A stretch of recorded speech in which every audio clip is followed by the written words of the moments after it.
Friends page number 315 पे आपको practical problem number 9 दिया हुआ है, वो हम लोग अब समझते हैं। From the following details prepare BRS of Prashant enterprises as on 31 March 2018। तो बीआरएस प्रिपेयर करना है। पहले तो बॉस ये वर्किंग नोट बना लो, कैश बुक और पासबुक। सो हमने क्या समझा हुआ है, कैश बुक में डेबिट में रिसीट होता है, क्रेडिट में पेमेंट होता है। इसी का अपोजिट होगा पासबुक में, डेबिट में पेमेंट, क्रेडिट में रिसीट। फिर कैश बुक में डेबिट में डिपॉजिट, क्रेडिट में विड्रॉवल या ओडी। पासबुक में इसका अपोजिट, डेबिट में विड्रॉवल या ओडी और क्रेडिट में डिपॉजिट। फिर कैश बुक में डेबिट में फेवरेबल, क्रेडिट में अनफेवरेबल। इसी का अपोजिट पासबुक में डेबिट में अनफेवरेबल, क्रेडिट में फेवरेबल। ठीक है। अब पहला दिया हुआ है overdraft as per cash book. So cash book में ओवरड्राफ्ट दिया है, मतलब क्रेडिट बैलेंस दिया है। So overdraft as per cash book credit column में जाएगा 28,000। ठीक है। अब नेक्स्ट क्या दिया हुआ है हमें, cheque issued of 2,000 and presented to bank returned dishonoured but the effect of dishonoured is not recorded in cash book. मतलब हमने क्या किया है, चेक इशू किया, तो चेक इशू किया तो हमने पेमेंट का इफेक्ट दिखा दिया कैश बुक में। सो बैंक को क्रेडिट कर दिया पेमेंट का इफेक्ट, और बैंक ने हमको डेबिट कर दिया पेमेंट का इफेक्ट। ठीक है। लेकिन ये डिसऑनर हो गया है, मतलब ये बाउंस हो गया है, ये क्लियर नहीं हुआ है। इसका मतलब क्या कि जो पासबुक में पेमेंट का इफेक्ट गया है, हमने जो बैंक बैलेंस को कम किया है वो पासबुक ने क्रेडिट कर दिया, रिवर्स इफेक्ट दे दिया। अब हमने कैश बुक में क्या करके रखा है ये समझो, पासबुक में तो दोनों भी इफेक्ट हो गए। ठीक है। अब हमको क्या करना है, एक्चुअली कैश बुक में क्या किया है, पेमेंट का इफेक्ट दिया है, हमने चेक इशू किया 2,000 का, मतलब कैश बुक में क्रेडिट इफेक्ट दे दिया पेमेंट का, लेकिन एक्चुअली तो हमारा बैंक बैलेंस कम हुआ ही नहीं है, तो हमें इसको अभी डेबिट इफेक्ट दे देना पड़ेगा। समझा क्या? देखो वापिस समझाता हूं। हमने चेक इशू किया ना, चेक इशू किया तो कैश बुक में क्रेडिट में पेमेंट का इफेक्ट दे दिया, लेकिन वो जो चेक इशू किया बैंक बैलेंस को कम किया वो क्लियर ही नहीं हुआ, वो क्लियर ही नहीं हुआ। तो हमें बैंक बैलेंस को फिर से बढ़ा देना है, इसका रिवर्स इफेक्ट दे देना है, इसलिए अभी हमें डेबिट करना पड़ेगा। ठीक है। तो क्या हुआ है देखो, कैश बुक में 2,000 रुपए का पेमेंट का इफेक्ट दिखाया है, बट हमें वो पेमेंट का इफेक्ट अभी खत्म करना है, इसलिए हम लोग डेबिट कर देंगे। इतना ही समझो भले कि कैश बुक में हमने चेक इशू किया ना, तो कैश बुक में क्रेडिट इफेक्ट आया है 2,000 का पेमेंट का, बट वो क्लियर नहीं हुआ, तो इसको रिवर्स कर दो, तो डेबिट कर दो। तो डेबिट कॉलम में 2,000 लिख दो, cheque issued and presented to bank returned dishonoured, मतलब जो हमने पेमेंट का 2,000 का इफेक्ट दिया है वो एक्चुअली हुआ ही नहीं, इसलिए हमें अभी उसको डेबिट कर देना पड़ेगा।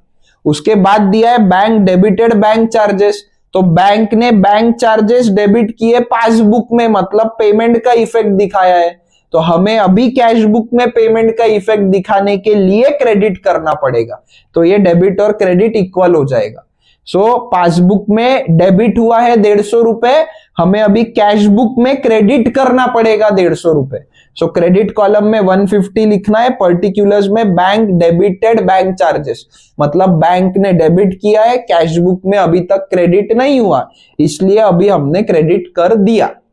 उसके बाद में दिया है bank transfer 2,500 to savings account of the proprietor but not recorded in cash book, मतलब बैंक ने हमारे बिहाफ पे ओनर को पेमेंट किया, सेविंग बैंक में ट्रांसफर किया, मतलब ओनर को ड्रॉइंग्स वाला इफेक्ट दे दिया, तो ये पासबुक में पेमेंट का डेबिट इफेक्ट आ गया है, लेकिन हमने कैश बुक में अभी तक पेमेंट का इफेक्ट नहीं दिखाया है, तो हमें अभी क्रेडिट करना पड़ेगा।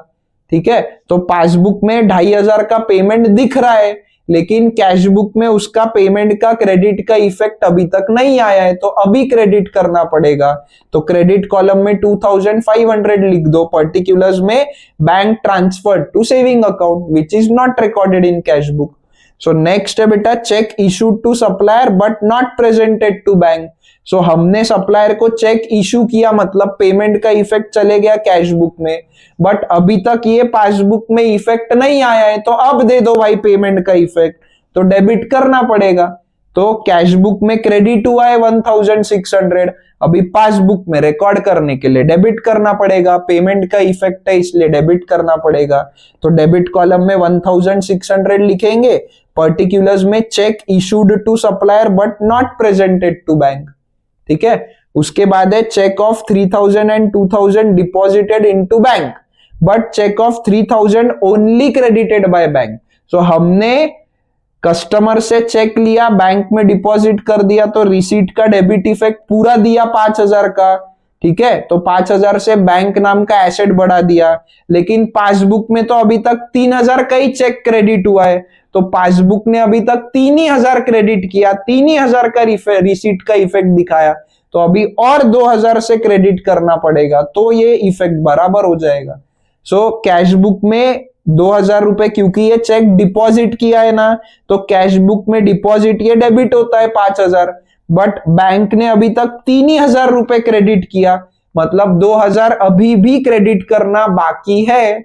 तो क्रेडिट कॉलम में 2000 लिख देंगे और यहां लिखेंगे cheque deposited but not credited by bank.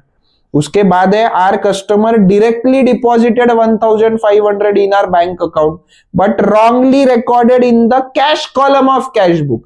मतलब कस्टमर ने हमारे बिहाफ पे डायरेक्टली बैंक में डिपॉजिट कर दिया, तो पासबुक में रिसीट का, डिपॉजिट का क्रेडिट इफेक्ट आ गया, और हमने क्या किया, गलती से कैश बुक में बैंक कॉलम में डेबिट करने के जगह कैश कॉलम में डेबिट कर दिया।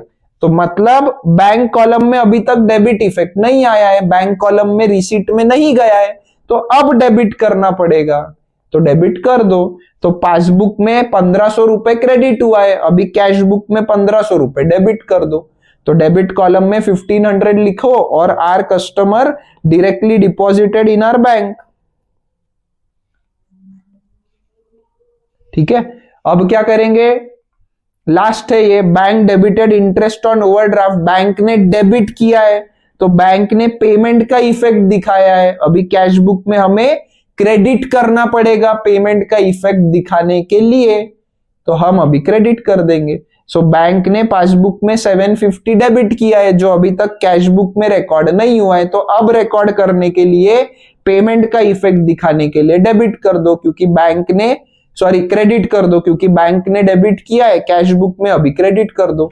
तो क्रेडिट में लिख देंगे 750 bank debited interest on overdraft. अब क्रेडिट का टोटल, डेबिट का टोटल, क्रेडिट का टोटल बड़ा है, उसमें से छोटे को माइनस करो, बैलेंस निकालो, 28,300 आएगा बैलेंस, और ये डेबिट में लिखना पड़ेगा हमें, क्यों, क्योंकि डेबिट का टोटल छोटा है।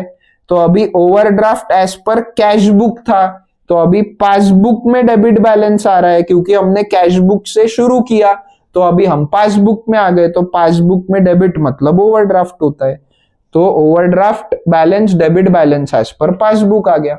अब इसको हमें ऐड लेस में कन्वर्ट करना है, क्रेडिट से शुरू हुआ है, तो जितने भी क्रेडिट है वो ऐड हो जाएंगे, जितने भी डेबिट है वो लेस हो जाएंगे।